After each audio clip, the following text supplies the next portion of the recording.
তো আমিও হচ্ছি একজন মধ্যবিত্ত ঘরের ছেলে।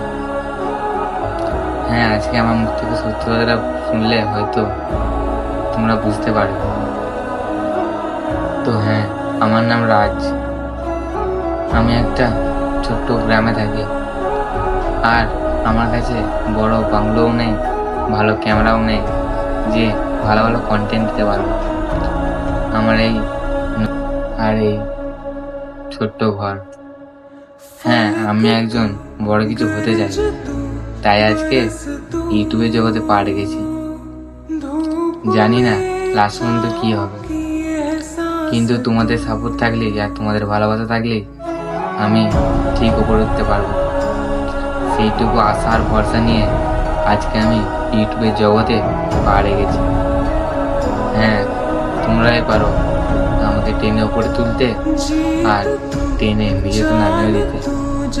তো আজকের কথাটা এ পর্যন্তই।